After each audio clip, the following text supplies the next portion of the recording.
Missing Michael Vaughan. Only the facts. Always for Michael. Timeline. Part 5. Nelson Mandela once said, "History will judge us by the difference we make in the everyday lives of children." Nestled in the picturesque landscape of Piatt County, Idaho, Fruitland stands as a serene city flanked by the meandering Snake and Piatt rivers. This quaint settlement is strategically placed next to U.S. Route 95 in the Treasure Valley of southwest Idaho, approximately 50 miles west of Boise near the Oregon border. Fruitland serves as an integral part of the Ontario micropolitan area. However, amidst its tranquil facade, Fruitland gains global attention on a warm summer evening in 2021, not for its horticulture bounty, but because of the perplexing disappearance of 5-year-old Michael Vaughan. Michael's zest for life and curious nature paint a vibrant portrait of a young boy enamored with exploration. His days are filled with joyous pursuits from delving into the Earth's depths to immersing himself in the digital realms of Minecraft. Michael's interests are as diverse as they are fervent. His fascination with astronomy has him gazing at the celestial wonders of the night sky, while his love for superheroes finds expression in his favorite movies, including The Mandalorian, Spider Man, and Batman. His playful spirit extends to his choice of toys, ranging from monster trucks and Hot Wheels to the intricate world of Legos. Blue and red are his favorite colors, mostly blue. He loves monster trucks. Gravedigger is his favorite monster truck. He loves Spider-Man, Batman. He loves race cars. He loves cars. He loves trucks. Anything that goes. He loves pepperoni pizza, macaroni and cheese, and it has to be the Velveeta kind. It can't be the Kraft macaroni and cheese. You're kind of picky about that one. He loves Otter Pops, the Otter Pop popsicles. He could eat a whole box if I let him. Zebra cakes, the little Debbie Hostess zebra cakes. They get come two in a pack. Oh, and ding dongs. Loves ding dongs. Oh yeah. Strawberry jelly, no seeds, peanut butter. Sometimes he just eat like straight bread. Just I'm like, do you want toast or? He loves being outside. He loves going camping. We like to gold prospect and go rock hounding. We did get to do one camping trip in the end of May. He got to play soccer with Dad, and we found lots of cool rocks. I've been waiting for it to warm up to finish tumbling them. I get them all polished up. He loves panning for gold. He's a fish in water. He is a swimmer. Moreover, Michael's fondness for outdoor escapades sees him relishing moments at the park, on camping trips, and during thrilling adventures at water parks and amusement centers. He enjoys digging in the dirt, searching for rocks, and mining for gold. He loves playing Minecraft with his family and enjoys building things. His favorite toys include monster trucks, Hot Wheels, Power Wheels, excavators, construction vehicle toys, and Legos. His favorite movies are The Mandalorian, Spider-Man, and Batman, reflecting his love for superheroes. He enjoys reading books like Harold and the Purple Crayon, Lego books, and I Love You More. Michael's favorite places to go are the park, where he enjoys sliding and swinging. He loves visiting the Oregon coast and cherishes the special memory of seeing the beach for the first time. Camping is a favorite activity, and his favorite foods include pizza, macaroni and cheese, zebra cakes, and chocolate chip cookies. He is a Seahawks fan and treasures memorable moments such as camping in the Whitman Forest, finding crystals and rocks, learning to prospect for gold, and riding four-wheelers with his grandpa.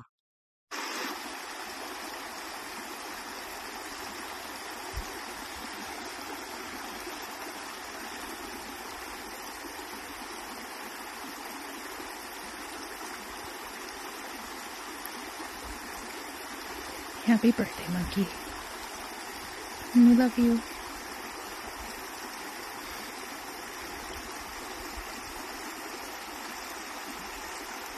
Michael also enjoys going to Roaring Springs, playing mini golf, enjoying water parks, laser tag, video games, and bowling with his family. He is always ready to go places, play outside, spend time with the family, and plant things outdoors. On the evening of July 27th, 2021, Brandy left for work, leaving Tyler in charge of their children at their home on Southwest Ninth Street. During this time, Michael reportedly went to a neighbor's house to play with their children and then returned home. However, this was the last confirmed signing of him. He went to a neighbor's house. He went to another neighbor's house and another neighbor's house. Last winter, Michael's mom, Brandy, invited our News Nation team to their Idaho home, walking us through her son's last moments there. He would have come out of the garage. The front door is pretty hard to get out of, and you can hear that opening. Michael inexplicably disappeared. Upon realizing Michael was missing, Tyler immediately informed Brandy and dialed 911, triggering a frantic search involving law enforcement, concerned neighbors, and a community united in distress. Despite exhaustive efforts, including the use of tracking dogs, no trace of Michael was found beyond a piece of farmland near his home. Controversially, an Amber Alert was not issued due to stringent criteria under Idaho state law. As the investigation into Michael's disappearance continues, his family remains steadfast in their belief that he will return home. I am here to ask you all. I'm here to ask you, please, for your help. I am here to ask you to please keep Michael's face, his name, and his story in every one of your hearts, your eyes, and your minds. Long, thorough investigation. The family is not a focus of our investigation at this point. They are continuing to fully cooperate with us. Today, as members of this community, we continue to agonize with the family. We want to thank all of you, all of the officers, all of the agencies. You guys have keep working so hard, and we're gonna get him home. We're not gonna stop. We're gonna find him.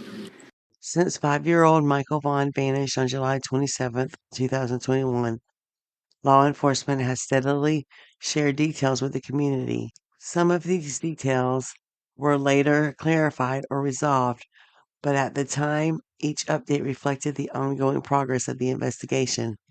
This timeline does not represent final conclusions. Instead, it traces the sequence of facts and appeals as they were presented to the public by investigators. Officials have emphasized from the start that the case remains active, with every lead carefully pursued. July 22nd, 2022. Do not want to see this day come. Case of missing boy Michael Vaughan nears 1-year mark. Fruitland, Idaho. If we could have dammed the Snake River, we would have. The Fruitland Police, Payette Police, and Payette County deputies and citizens searched through the night until support arrived the following morning. The ensuing response was immense. We had over 100 law enforcement officers from federal, state, and local agencies, including the FBI Child Abduction Rapid Deployment Team, along with trained search teams, converge on our small city of Fruitland. Our physical search efforts were conducted by experts from the Idaho Fish and Game, the Idaho Mountain Search and Rescue, the National Center for Missing and Exploited Children, both Fruitland and Sand Hollow fire departments, multiple law enforcement agencies, and coordinated citizen searchers. The search included over 200 residential homes, properties including outbuildings, a septic tank, garbage cans, vehicles, irrigation ditches, and drained canals.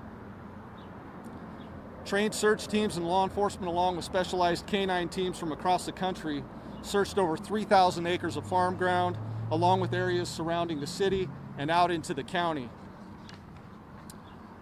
Sophisticated drones, boats with sonar, boats with canines, kayaks, paragliders. I would say that if we could have dammed the Snake River, we would have. Those were the words of Fruitland Police Chief J.D. Huff on Friday afternoon at a news conference regarding missing child Michael Joseph Vaughan. July 27th will mark 1 year since the child was last seen in his Fruitland neighborhood. Surrounded by partners in law enforcement as well as members of Michael's family, including his parents, Brandy Neal and Tyler Vaughan, their daughter Bug, and Michael's grandfather Bob in front of the Fruitland City Hall. The chief provided a recap of what happened nearly a year ago and shared new information. Following Michael's disappearance, police sent out alerts to the public and law enforcement through a variety of resources. Additionally, extensive searches were conducted in the hours, days, and weeks that followed on 200 residential homes and properties and more than 3,000 acres of farm ground and waterways in the city and surrounding areas. Work continues daily for the department, which includes meetings and investigations, Huff said. Every day is an anniversary of the disappearance of Michael, Huff said. Our investigation remains intense and strong. In addition to countless searches done that were consensual, Huff said there have been 27 search warrants served and more are being written. Special investigators from both Idaho State Police and the FBI remain assigned to the case. Huff said recent leads led to the searching of more acreage conducted by Idaho Mountain Search and Rescue with canine units. While those didn't pan out, he expressed his gratitude that the team had been available at a moment's notice. Further, he said it is expected for that number of acres searched will continue to grow. There have been 1,000 leads, with many, but not all, being cleared. Huff noted that it requires ample time to work each of those thoroughly to conclusion. He urges the public to call in any tips, saying no tidbit of information is either too benign or too obscure. We believe someone will provide information, he said. The window of time Michael went missing is smaller than initially thought. After having worked through so many tips to establish a timeline when Michael went missing, it is now believed the window of time he disappeared in is smaller. The chief said it is thought to be 6:40 into 7 p.m. It's important to note that as we continue to refine our timeline, we now believe that Michael disappeared in a smaller window of time, and that's probably between the time of 6:40 p.m. and 7 o'clock p.m. on the 27th. That night. At one point, police were searching to identify 2 vehicles and 2 pedestrians that were seen near that timeline. They have investigated and identified the blue Dodge Avenger and a jogger to the end. However, there is still more to be known about the white 2016 to 2018 model Honda Pilot, leaving that area about the same time, and a man who was seen walking through the splash pad at Crestview Park. It is believed the vehicle belongs to a resident. Though that still hasn't been cleared, the man has not come forward and has not been identified. He is described as a white adult male in his late 20s to early 30s who was wearing black shorts, a white t-shirt with cut-off sleeves, dark color shoes, and a hat. However, Huff made it perfectly clear he is not a suspect. The police need to talk to him to complete the timeline. Huff said he planned to release a photo of that person on Fruitland Police Department's Facebook page later that day.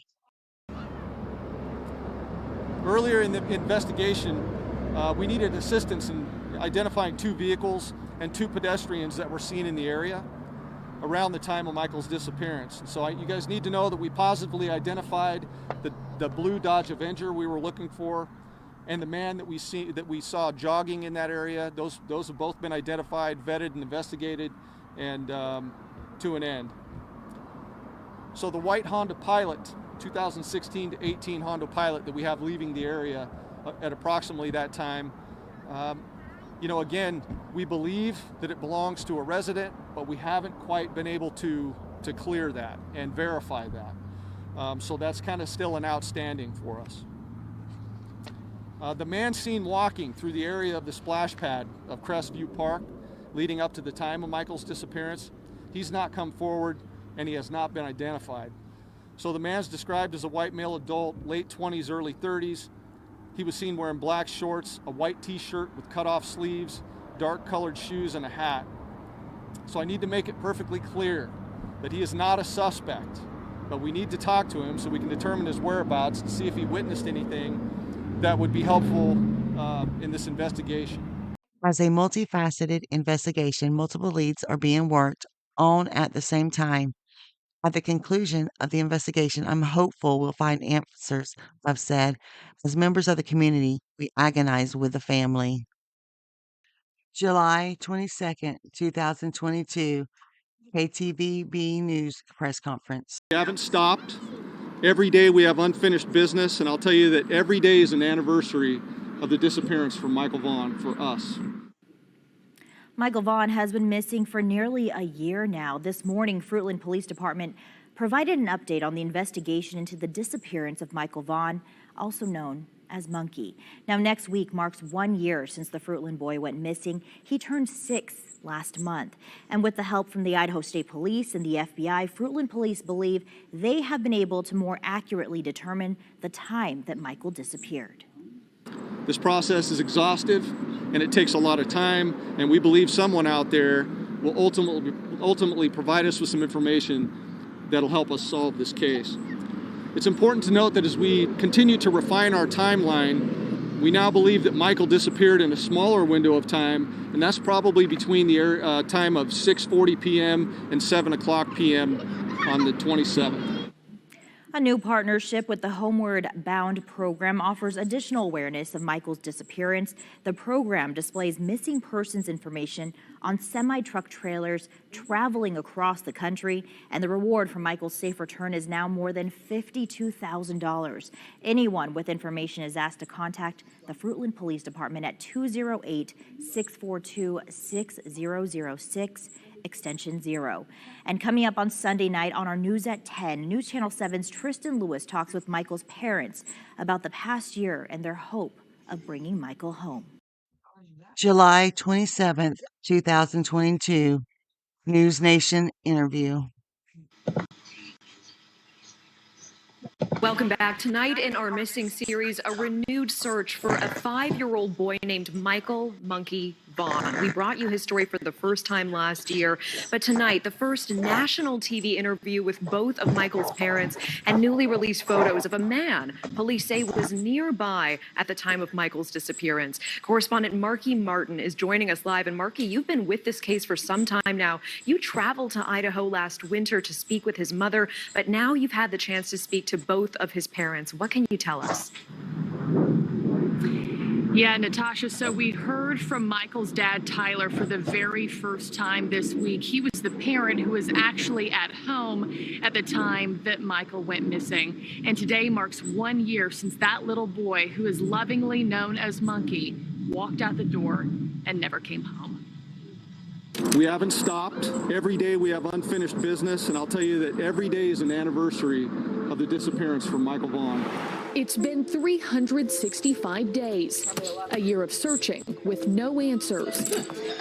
For the 5-year-old Fruitland boy whose 2021 disappearance garnered nationwide attention and support. Hi, what are you doing, bud? Last July, Michael Vaughan was at home with his dad and baby sister while mom was at work. Family says he walked out, searching for neighborhood kids to play with. He went to a neighbor's house.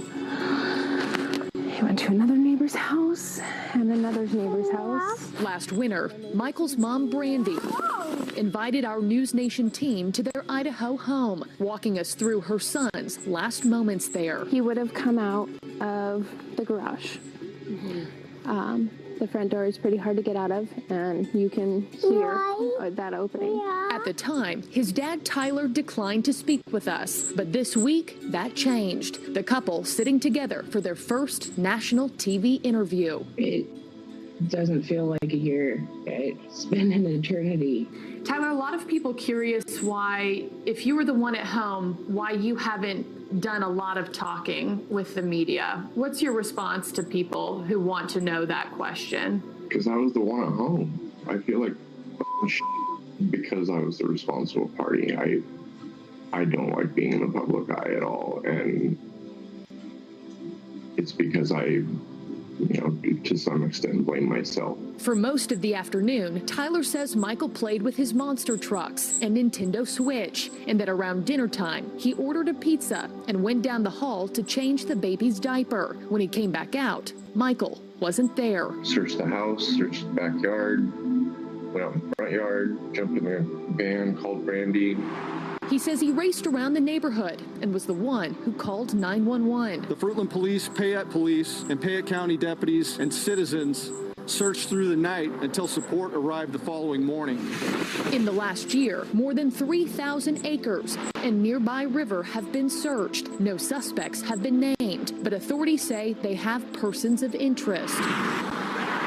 Fruitland police asking for the public's help in identifying this man, seen in newly released photos walking in a nearby park at the time of Michael's disappearance. And to this day, nobody has been cleared, including Tyler and Brandy. What do you tell people who say, do they know more than they're letting on? A lot of the speculation online is based in fantasy land. Law enforcement and God knows our truth, and we'll stand firm and stand strong. Fruitland police confirming with News Nation the couple has cooperated with the investigation. Today, Michael would be 6. His parents grieving another summer without him, a summer they say should be spent playing and camping as a family. Right. Time for bed now.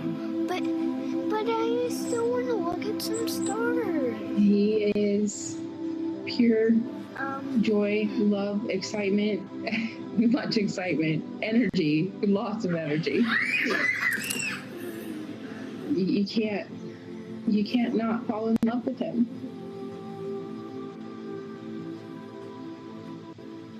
Both Tyler and Brandy tell me they do believe that their son is out there alive. They still believe he's coming home. And Natasha, I asked both of them, what would justice look like in your eyes? Brandy's answer was if her son comes back alive and well, she could find it in her heart to forgive.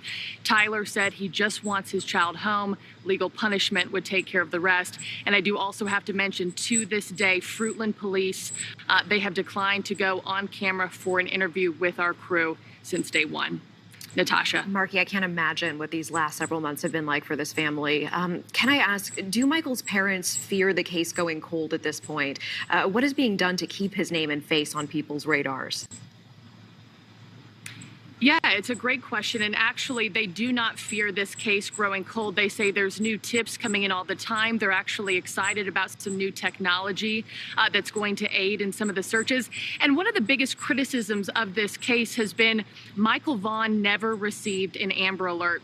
His case did not fall under the criteria for the state of Idaho. It's outraged a lot of people. A lot of people think things could be different if that happened. But also last week, Fruitland police announcing they've teamed up with the Homeward Bound program, which advocates for missing children.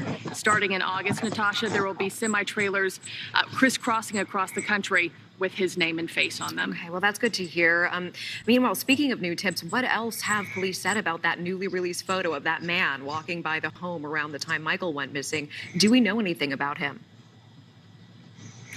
Yeah, so we actually don't know a lot. In that police press conference that was held last week, they said they'd be releasing those photos. They did a couple days later, and the police chief just saying, we know these are grainy. This is not a suspect or even a person of interest, but this person was walking near the splash pad area of a nearby park leading up to when Michael disappeared. So they said they just want to find this person, have him come forward to talk to him, see if he saw anything. Maybe he saw something he didn't even realize he was witnessing at the time. They just want this person to come forward. Natasha. All right, Marky Martin, we certainly appreciate it. And I know that family appreciates you keeping their boy top of mind as well. Thank you.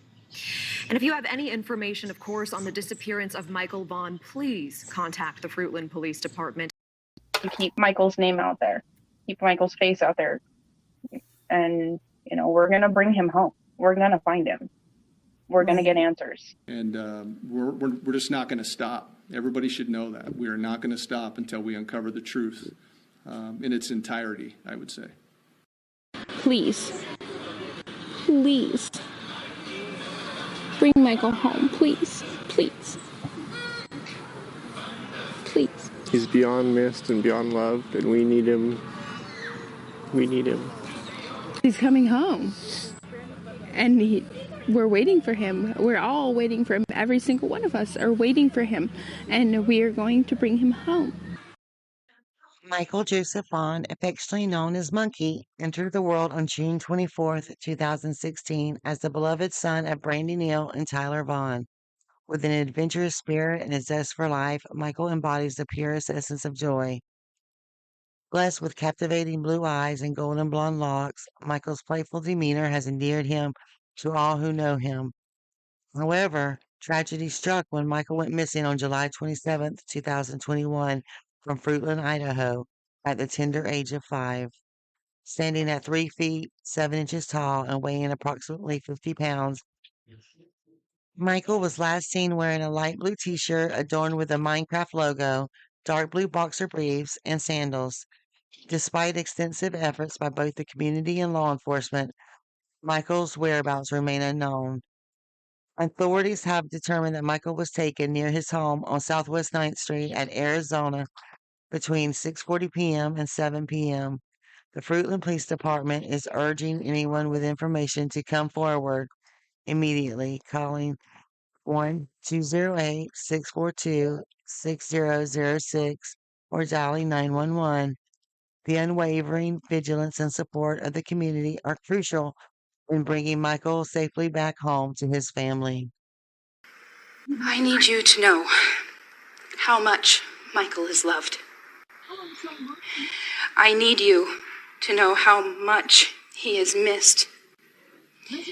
Our family is broken. You can't take one of our most precious citizens from us and ever expect us to stop. He's coming home. Please call or text 208-343-COPS or email findmichael@fruitland.org. Please don't let silence stand in the way of justice. Share Michael's story. Keep his face in the light. Keep hope alive. We will not give up. We will not move on. We will not stop until Michael is found. And we're just not going to stop. Everybody should know that. We're not going to stop until we uncover the truth in its entirety, I would say. Remember the reason we are here. Michael Vaughan. You can't take one of our most precious citizens from us and ever expect us to stop. Where is Michael? He's coming home. The Roundtable presents Spotlight on the Vanished. Real stories, real children. Trenton Duckett. 19 years later, the disappearance of Trenton Duckett still haunts Florida. Hello. Hi. What is Trenton wearing, honey? I don't know. He was ready for bed. A young mother reports an unimaginable crime, the kidnapping of her son, 2-year-old Trenton Duckett. Someone cut through this window screen and opened a bedroom window where the toddler had been sleeping. Now he was gone. You don't know what you dressed him in before you went to bed? He might have had his shoes off. That chilling phone call was made from this very apartment back in 2006. Nearly 2 decades later, people in this community are still asking, where's Trenton? He's never been found. This is what Trenton Duckett looked like when he vanished. And this is what Trenton Duckett might look like today as a young adult. Some people, including his family, are still holding out hope. 19 years have passed since 2-year-old Trenton Duckett vanished from his mother's apartment in Leesburg, Florida, on the evening of August 27th, 2006. What began as a frantic search for a missing toddler has since become one of the most haunting and tragic missing child cases in the state's history. Trenton, a biracial child of Korean and Caucasian descent, was last seen wearing a blue and green striped shirt, denim shorts, and a diaper. Standing 3 foot tall and weighing about 35 pounds, he was described as a happy and curious child. Alert is out for this 2-year-old boy who was missing from Leesburg. Trenton Duckett's mother reported him missing last night from their home. First News reporter Samantha Knapp is live at the Leesburg Police Department with the latest information. And Samantha, at this point, investigators believe foul play was involved.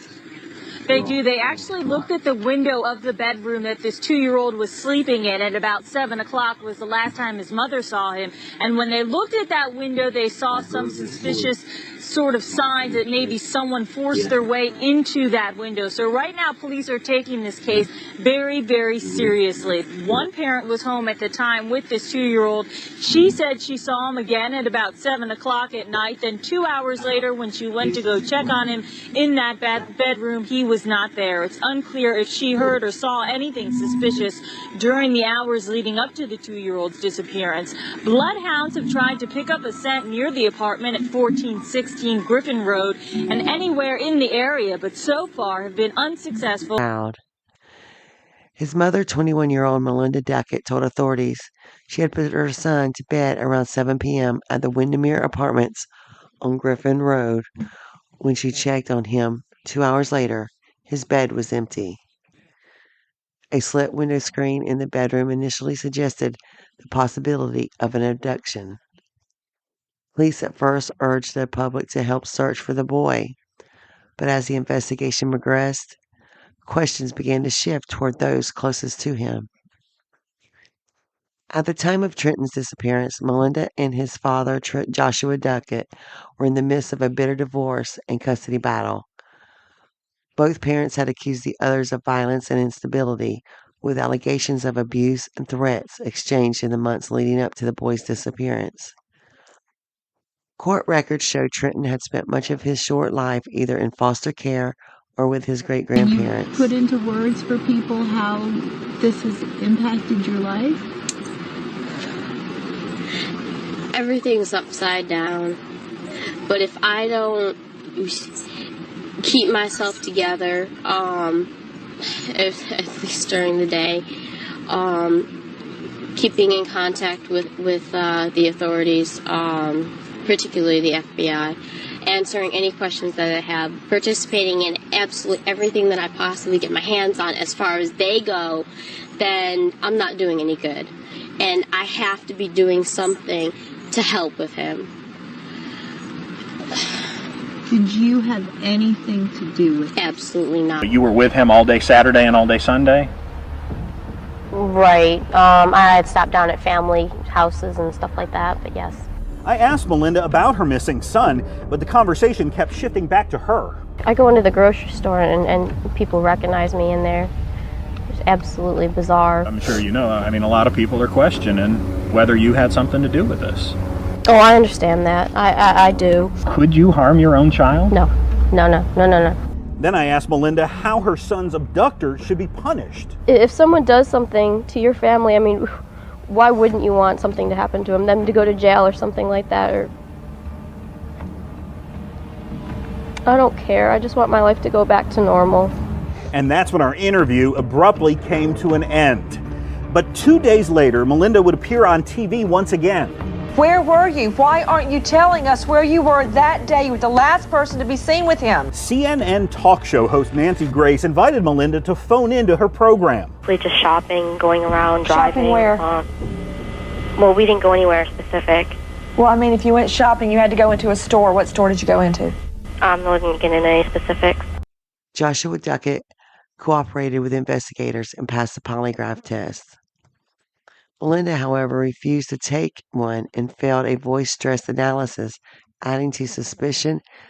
Detectives discovered sonogram images, photographs, and toys belonging to Trenton discarded in her trash.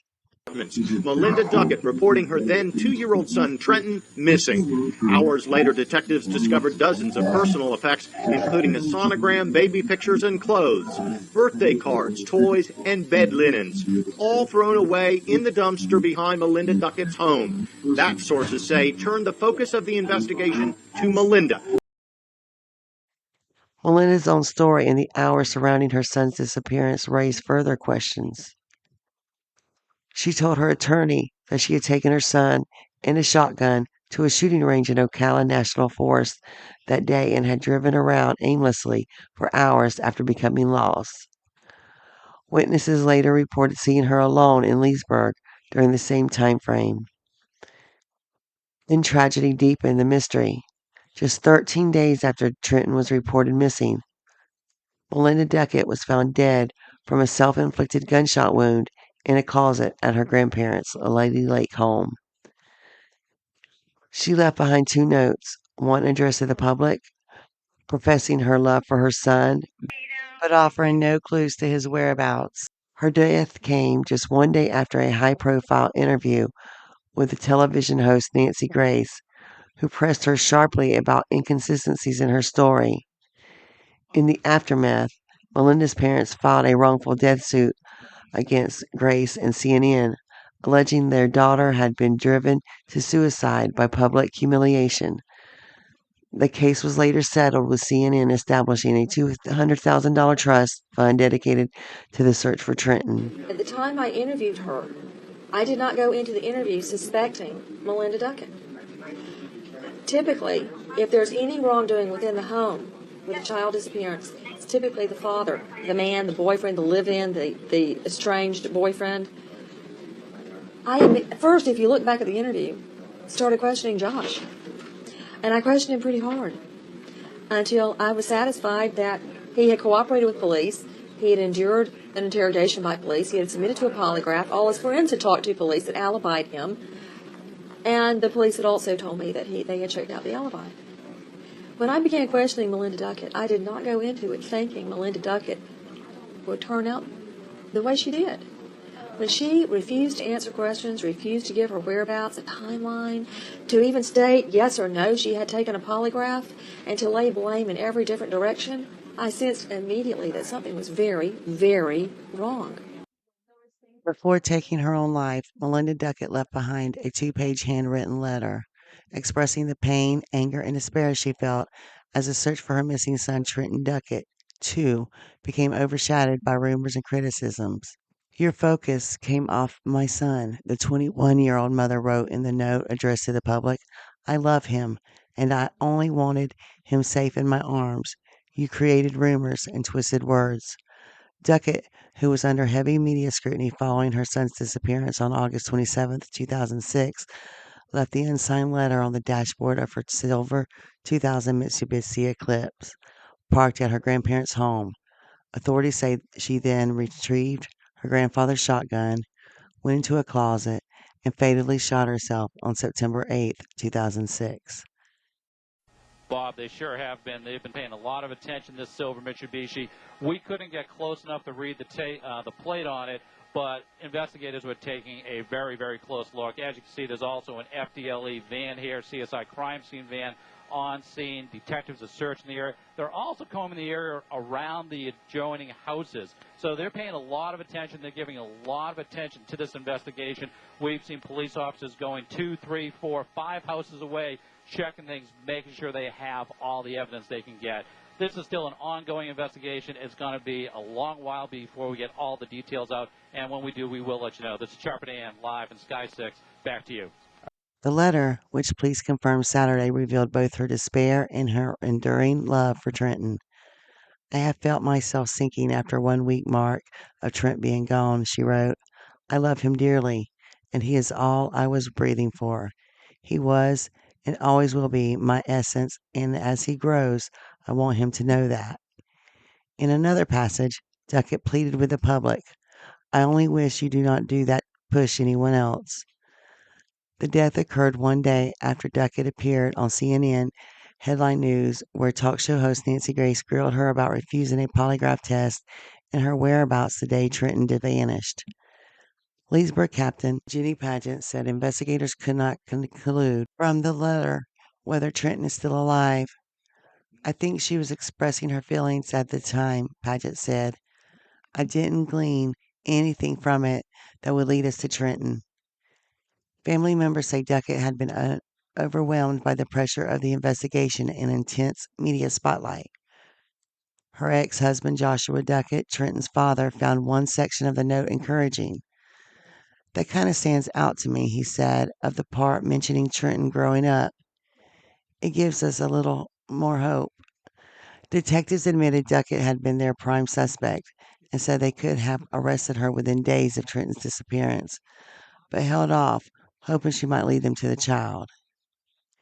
In addition to the public letter, Duckett left other notes containing apologies a message of love to her parents, Jerry and Beth Eubank of Lockport, New York, and her grandparents, Bill and Nancy Eubank of the Villages.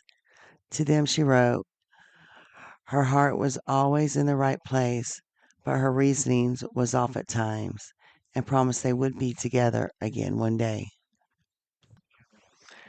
Following Melinda's death, police named her as the prime and only suspect in her son's disappearance. She held the answers to a lot of stuff, and she obviously took that with her when she committed suicide. And, that was definitely hard, not only on the case, but it was also hard on me. It was hard on my family. Over the years, the vigil has gotten smaller, but the family hopes this reminds the community of their search for answers. We don't want them to give up hope. We want them to stay just as motivated as us because, somebody has the answers, and eventually the answers will come out. Tell us how you're holding up these days. I'm holding up pretty well. Just as well as can be expected. I've got a strong support group, good friends and good family that's sticking behind me. Can you describe what you've been going through the last couple of weeks at all? It's been rough, but, it hurts a lot because, I don't know where my son's at. I think that's the worst part, would have to be not knowing. And then on top of that, the other events that's happened this far. There was bad blood between me and Melinda, but regardless of the bad blood, she's still the mother of my child, and obviously you don't stop loving someone overnight. Authorities stopped short of declaring Trenton deceased, but stated they no longer believed he had been kidnapped by a stranger. They also ruled out the possibility that he'd be sent abroad to South Korea, where Melinda was born, before being adopted by a New York family. While many assume Trenton is dead, either intentionally or by accident, there is no proof of that. Police have never found any blood or other evidence that conclusively shows Trenton was harmed. There's nothing to indicate any sign of trauma has occurred, so nothing of that nature. And that gives Trenton's dad hope his son might still be alive. Until they can show me something else, there's nothing else to go on other than he's out there somewhere, and we have to continue to push the effort to try and find him. This age-progressed photo shows what Trenton might look like now as a young adult. For nearly 2 decades, investigators have pursued hundreds of leads, but no confirmed trace of Trenton has ever surfaced. His disappearance remains officially classified as an endangered missing child case. Joshua Duckett continues to hold out hope that his son is still alive. Someone out there knows something. What happened that night? He has said in past interviews. Until there's proof otherwise, I'll keep searching. If she handed him off, why did she do it? Control. Her whole thing was controlling. She's still controlling my life, even though she's no longer here. Josh believes Melinda's friends have not told detectives everything they know about Trenton's disappearance. You think people are still holding back information? I definitely think there's people out there that have information that's not saying, and no matter what the outcome, we want answers. You become kind of a public figure at that point where literally everything you do is scrutinized. As the 19th anniversary of Trenton's disappearance approaches, law enforcement, advocates, and family members continue to urge the public to come forward with any information that could finally solve the case. Trenton Duckett would be 21 years old today. Anyone with information is urged to contact the Leesburg Police Department at 352-787-2121. Hope is why we're here.